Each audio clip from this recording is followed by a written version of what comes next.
Feminists, where the hell have you been? Tell me one name of the 8,000 Palestinian women who Israel killed in the last 4 months in Gaza. 1 million women and girls are enduring unimaginable pain of having their limbs amputated, having C-sections without any kind of anesthesia or after delivery care, of being widows, of having their kids killed in front of their eyes. If you know about all of that and you don't move, how could you be a feminist?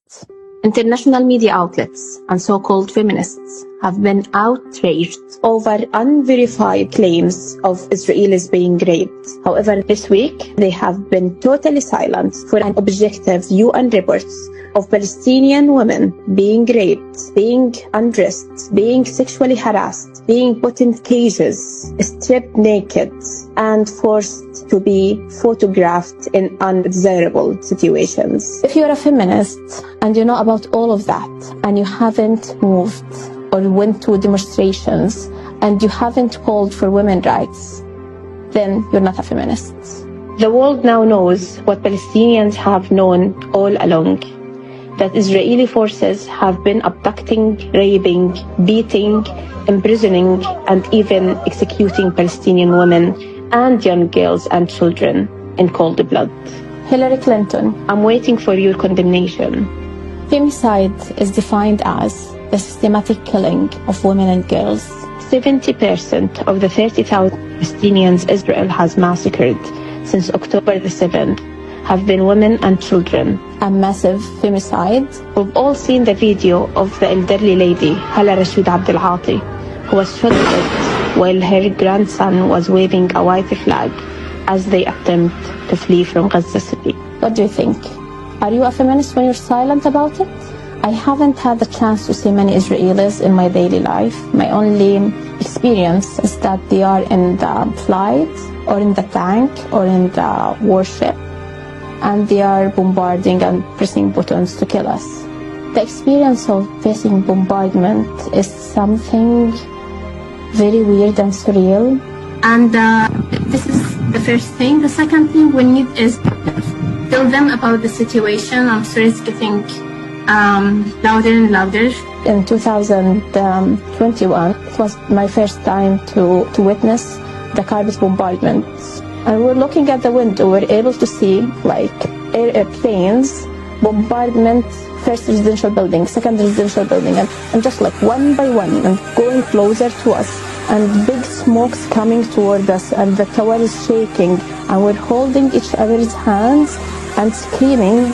My father, my mother, and every single one of us was screaming, just holding hands, not knowing what to do. This insanity has taken over 30 minutes, and all residential buildings like around us, but not our building, were totally demolished, and all people inside it were killed.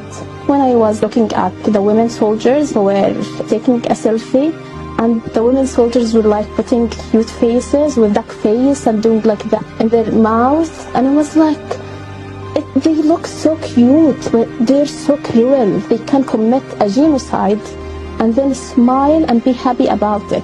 When I saw the video of a woman who was at the beach of Gaza after they like bombarded all the residential areas and leveled the ground around Gaza beach, and she was saying that next time I'll come to the beach with a bikini to enjoy the, I don't know, what they made as a heaven. As if Gaza was a desert. It was the most beautiful place that they totally demolished and damaged. Israeli occupation is the most patriarchal system imaginable. It uses systematic oppression, violence, and domination. It's now widely known that Israel is using starvation as a weapon of war. Israel is quite literally starving millions of Palestinians, including women, girls, children, and men, to death. Since the first day of the Nakba, Israeli soldiers used sexual abuse and rape as a weapon of war. There's a famous case, very well substantiated by documentation, of a Palestinian girl of the age of 12 that was abducted by Israeli soldiers and kept for 3 days as a sex slave. and was gang raped before she was murdered. So when we're looking at how feminism was abused by the Israelis, they are committing the worst crimes of sexual abuse and violence and harassment of women and girls at checkpoints, at prisons, in interrogation and all of that. And at the same time, they show themselves as the liberal democratic haven of women in the Middle East. As a Palestinian women's activist from Gaza, I call on feminists around the world to break their silence. Let's stop the genocide on Gaza.